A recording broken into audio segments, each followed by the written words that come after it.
Carlos, what are you thinking as that ninth inning is unfolding? Yeah, I thought we had really good at-bats there. Marte leads off with a single, then Tyrone puts together a really good at-bat, and then Acuña's at-bat was really good. Fall off a lot of pitches, ended up walking. We got the bases loaded there, and just couldn't get the big one. But overall, I thought, especially against a pretty good closer on Hader, we had some really good at-bats. What'd you see out of Holmes today? Yeah, I think on a day where the sinker wasn't there, he was having a hard time finding that sinker. He was either missing arm side, the hit by pitch, a couple of walks, but he kept making pitches, got ground balls when needed, and I thought they did a good job forcing him in the zone, getting that sinker up in the zone. And when he came in, they put some balls in play. He, gave up a few singles there, but like I said, he kept making pitches. He went to the slider when he needed to, the breaking ball, the changeup.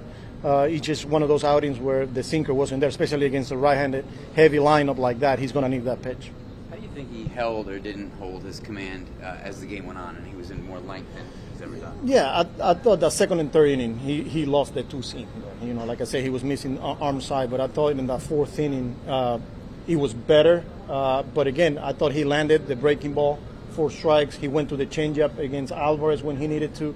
And that's part of that transition, finding ways to get out when you don't have your, A pitch, which is the two-seamer, versus a lineup that is heavy with right-handed hitters. Did you think you'd see somewhat more changeups today, given how good that pitch looked in spring? I think he threw 4. Yeah, it's just when a guy is not used to using that pitch, it's more of a pitch for a lefty, and he's got eight right-handed hitters there. I think it's just more the two-seam, the slider, and he didn't have the two-seam today. What was Valdez doing to keep you guys down? Yeah, I mean, typical Valdez, that sinker, down in the zone. I thought we had some good at-bats forcing him up in the zone, and then we chased the breaking ball today. Was good for him, but he mixed well, kept off balance, and he got us today. Carlos, you said 2 walks and a hit, but was it surprising to see him chase all 4 there? Yeah, pretty nasty pitch there by Hader. I thought that 3-1 fastball that he followed off, he put an A swing there, he just missed it, and then Hader's pretty good too, and he got him this time on a pretty nasty slider there. Carlos, you mentioned a couple hours ago how Soto's human like everybody else. Do you think there's any part of him that wants to do something big in that spot? Just being with the new club, opening day, yeah, the whole thing. Yeah, of course, as a competitor, he's always wants to come through, and I thought he had some good at bats today. And even on that one, he got a 3-0, and then 3-1. Like I said, that pitch that he got there just missed it, and then pretty good pitch, but he'll come through. What did you see on that Acuña throw? Was it? It's a bad throw. He had time, and he just threw it away. Footwork or anything No, like that? It's just a bad no. Given the fact that he had the error and was 0 for 3 before that at bat against Hader in that spot, what did he show you in that moment? Yeah, I mean, that's what you want to see, especially out of a young player. That he's 0 for 3, makes an error, and then he's facing one of the best closers in the game. And for him to have an at-bat like that says a lot. That ability to move on to next play, next pitch, next at-bat, next inning, and he showed us today that.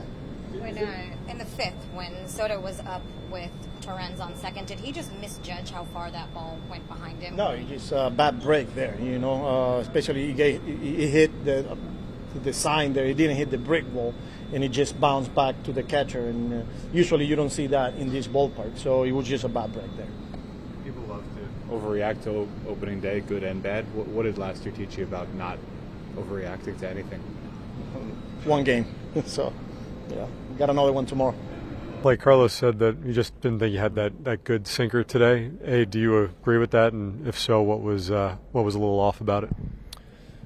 Yeah, I mean, there's some good ones. You definitely left a couple up there that they were able to kind of shoot up the middle. I think the big thing were the walks. I gave them 5 free passes with the walks and hit by pitch, and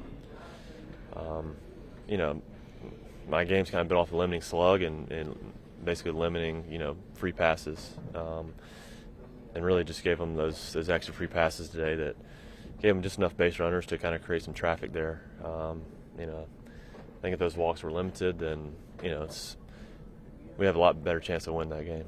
8 right-handers in that lineup. Was that the biggest reason why we didn't see too many changeups today? Yeah. I think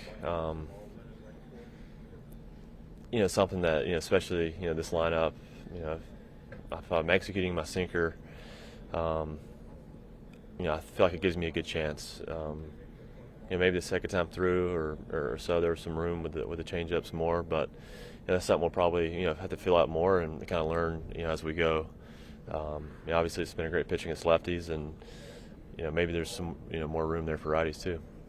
Pitching in a regular season game in this role now for the first time, but is that something like pitch selection second time through or potentially a third time through that it continues to be a learning process? For sure. I mean, it's different than spring training. It's you're facing a lineup, 1 through 9, where they have a game plan. There's a lot more scouting and both ways, and so it'd definitely be a learning process of just how you navigate that. What pitches I can go to, how I can use my full arsenal, all those type of things, and kind of building trust with it. There's obviously trust with the sinker. Like I said, still think a lot of sinkers were the right pitches today. It was just a few of them were up, and but really I think at the end of the day what hurt me was the walks there. What do you think caused the lack of command today? Yeah. I mean, obviously the walks, they were not in good times. They were not good walks, all of them really. And I think part of it was there's a lot of new. There's a lot maybe I'm thinking a little too much versus just let's get ahead and let's attack with the sinker. And I knew I could get some chase with it. They were chasing with it, so it's just a fine line of going in the zone and trusting the chase and the right lanes with it.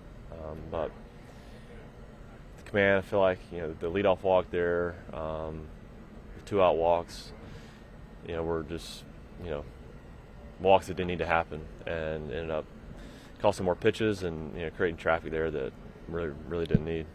Last Grapefruit League start, you said that maybe you hit like a little bit of a mental wall in the middle once you realize how much longer you are out there for. Did you hit that again at any point this start? I mean, definitely. I mean, you feel it. It's a different approach to the game. It's a different level of endurance. And so I think the more I get under me, the more that I'll start to feel that and handle it. I feel like today, I feel like overall it's pretty good. I was able to make some adjustments, there at the end, and even with some runners on, we were able to limit the big innings. But I mean, anytime now that I'm fully built up, there's that factor of just continue to build that endurance. I'm not sure where you were during the 9th, but as that rally's kind of going on and Soto eventually comes up as the potential winning run, what is just the thought, the buzz? Yeah, I mean, you feel it. I think everybody's like, man, let's get one up and let's see what happens, and we're able to do it. And obviously, more times than not, we feel really good about it. And they made him work, and we were right there close. So at the end of the day, if we got one up with the chance to win the game, anybody likes those chances, and you can feel it. It's a couple of really good at bats there, long at bats. Seeing his pitches, what he's able to do and not do, and at the end, he got beat on the slider, but he was able to get one chase with it at the end. So it's close. I mean, at the end of the day, I think that's what we'll take with one up right there. How much are you looking forward to these next 5 days to kind of self-assess what the start was for you? Yeah, I think that's going to be very important as we just build into this of how to assess what went right, what went wrong, what can we build on, and I think there's going to be a lot of growth and learning, especially here early on. I think figuring out the things that I really need to nail down, just how I want to attack lineups, how I want to use the arsenal, all those things, what the prep looks like, in between outings, the bullpens, just the workload, what feels good, all those type of things. It's going to be important just to assess and continue to build on, where I'm at. I think, like I said, we'd have had a pretty good chance to win the game there. If I would limit those walks, and that'd definitely be a focus going forward. Well, you've pitched in big moments, big games before, but just in general, what was the moment like getting an opening day start? Yeah, I mean, it was really cool. To have be able to start opening day and just take it in. It's a cool moment. I don't know if I ever really pictured myself in this situation, but to be able to take it in and try to enjoy it as much as I could, it was special. And like I said, it's cool to take it in, but we'll build off of this and we'll keep moving forward.